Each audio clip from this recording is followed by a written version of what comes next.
Can you imagine a fence so enormous it's visible from outer space? It might sound like a wild exaggeration, but this is the real deal. Australia boasts one of humanity's longest creations, a fence so vast it's captured in satellite photos from above. This wasn't just some outlandish outback legend, it was a daring vision, stretching across the very heart of the continent and cutting through some of the most rugged, isolated terrain on the planet. The ambition matched the epic landscape. Picture a line of wire and posts winding through endless deserts and wild scrub, disappearing into the shimmering horizon. For hundreds, no thousands of kilometers, this fence marches on, braving the elements and defying expectations. At first, people thought it was pure lunacy, a joke spun by sun-baked bushmen with too much time. The newspapers had a laugh, and locals couldn't believe anyone would attempt something so massive. But for the farmers out here, it was deadly serious.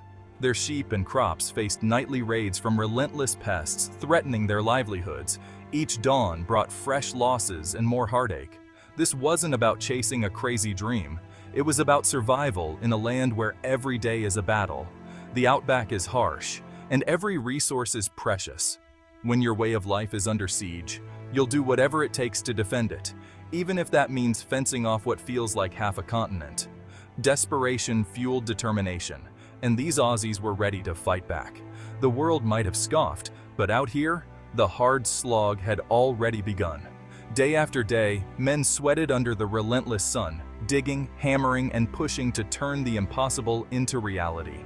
It was the classic Aussie attitude. When faced with a challenge as big as the continent itself, you don't give up. You roll up your sleeves, rally your mates, and get stuck in, no matter how tough it gets. This was more than just a fence. It was a bold statement, a line drawn in the sand. No more. It became a symbol of grit and defiance. Let the doubters laugh. Out here, the posts were being driven deep into the red earth, one after another, transforming a wild idea into an Aussie legend. Why all the fuss? It started with two invaders, rabbits and dingoes. In 1859, Thomas Austin released 24 rabbits for sport. Within decades, there were hundreds of millions, devouring everything. The rabbit-proof fence was built to stop this furry invasion, over 3,200 kilometers of wire and grit. But rabbits weren't the only threat. Enter the dingo, Australia's wild dog. For sheep farmers, dingoes were a nightmare, clever predators that could wipe out a flock overnight. The solution? The dingo fence, the world's longest, stretching 5,614 kilometers from South Australia to Queensland. Its purpose: keep dingoes out of sheep country, creating a massive protected zone. It was a continental divide, one side for sheep, the other for wild Australia. These fences weren't just barriers, they were lifelines for rural communities. The battle lines were drawn, wire against nature. Building a fence across Australia wasn't just hard, it was nearly impossible. The sheer scale of the land, the remoteness, and the harshness of the environment made it a challenge that bordered on madness. Imagine standing at the edge of a continent, tasked with drawing a line through the wild, with nothing but determination and a few simple tools. Crews faced scorching deserts, thorny scrub, and endless plains, with no roads or help for miles.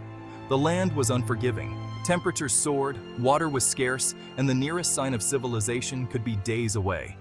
Every step forward was a battle against nature itself. Every post, every roll of wire, every drop of water had to be hauled in by camel or wagon.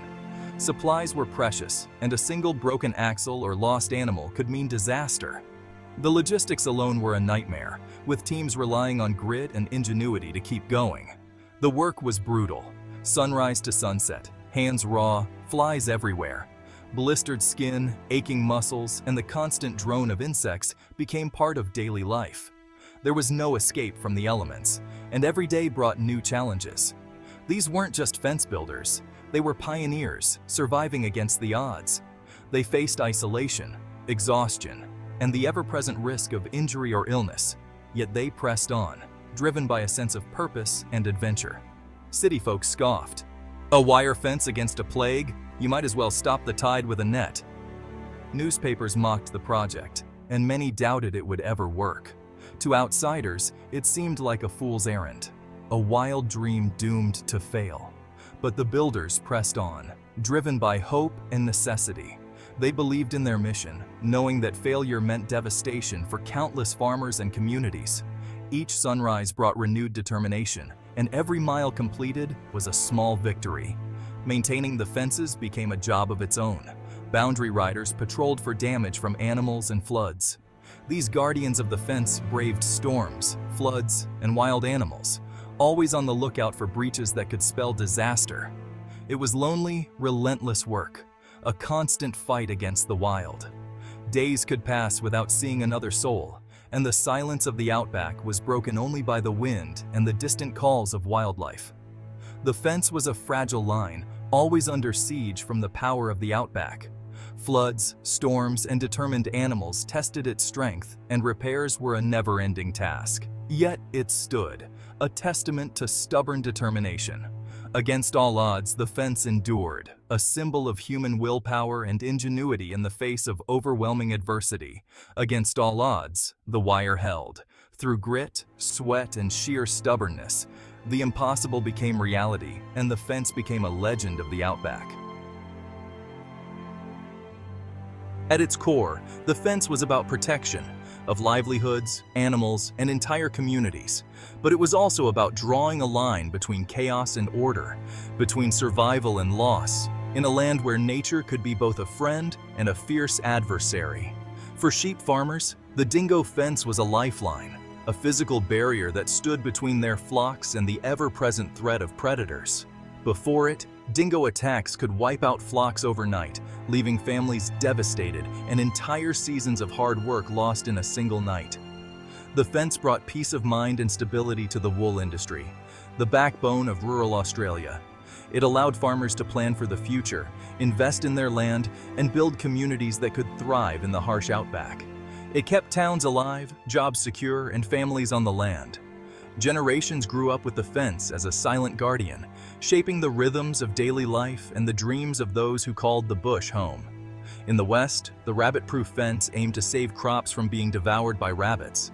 These fences were a response to an ecological disaster, as rabbits multiplied and spread, threatening the very foundation of Australian agriculture. Without it, fields were stripped bare, and soil erosion turned farmland into wasteland. The land itself seemed to vanish, carried away by wind and drought, leaving behind only dust and memories of what once grew there. The fence was a desperate attempt to create safe zones for agriculture, to hold back the tide of destruction and give farmers a fighting chance to rebuild and recover. And for native wildlife, it was a clumsy shot at conservation. Rabbits had pushed many species to the brink. The fences were meant to shield fragile ecosystems, but sometimes they created new challenges, dividing habitats and changing the balance of nature. The hope was to restore balance, even if imperfectly. Every stretch of wire was a statement of intent, to heal the land, to protect what was left, and to give both people and wildlife a chance to flourish again. The fences were investments in the future, built on hope and necessity. They represented the determination of communities to endure, adapt, and overcome the challenges of an unforgiving environment. They were lines drawn to protect a way of life, symbols of resilience, ingenuity, and the unbreakable bond between people and the land they call home. Did the fences work? For sheep farmers, yes. Dingo attacks plummeted, and the wool industry thrived. The impact was so dramatic you could see it from the air. Landscapes on either side of the dingo fence looked completely different. But there were consequences. The fence blocked native animals like kangaroos and emus from migrating, especially during droughts. Thousands died trying to reach water or food on the other side. The solution to one problem created another. As for rabbits, the rabbit-proof fence couldn't keep up. By the time it was finished, rabbits had already invaded.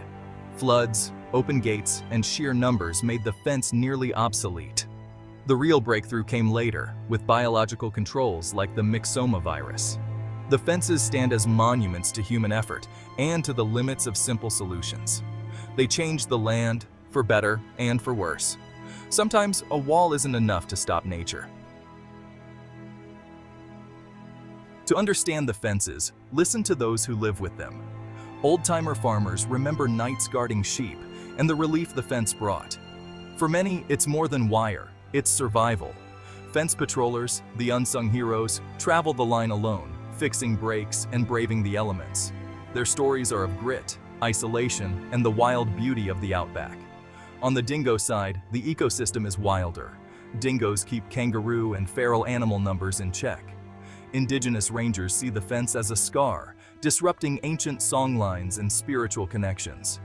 There are heartbreaking sights too, animals dying against the wire, unable to reach water. The fence saves sheep, but sometimes condemns wildlife. Every story is a reminder. Every solution has a cost. The fence is both protector and barrier, shaping lives on both sides. Out here, the wire tells a complicated tale. Step back, and the fences are a double-edged sword. They saved the sheep industry, secured farms, and stabilized rural economies. But removing dingoes threw ecosystems out of balance. Kangaroo numbers soared. Feral cats and foxes ran rampant. The fence triggered an ecological cascade, with consequences rippling down the food chain. We learned that nature isn't simple. Pull one thread, and the whole web shifts. The fence is both savior and villain, protecting some, harming others. It's a symbol of human ingenuity and our ignorance. There's no easy answer, just a messy, ongoing saga. The fences force us to ask tough questions about managing land and wildlife. Their legacy is written in both profit and loss, in saved flocks and lost species. The story is far from over. So what's the lesson from Australia's giant fences? Big, bold ideas can work, but rarely as expected. The fences show our power to reshape nature and the risks of unintended consequences. Nature is a tangled web. Fix one problem, create another. The fences are a warning. Simple solutions to complex problems rarely work out cleanly. Today, there's talk of coexistence, using guardian animals, studying the dingo's role, and seeking balance. The story is shifting from exclusion to integration, from fighting nature to working with it. Australia's fences are a monument to audacity, success, failure, and humility. They challenge us to think deeply about our place in the world. Draw a line in the sand, and you change everything, on both sides, forever.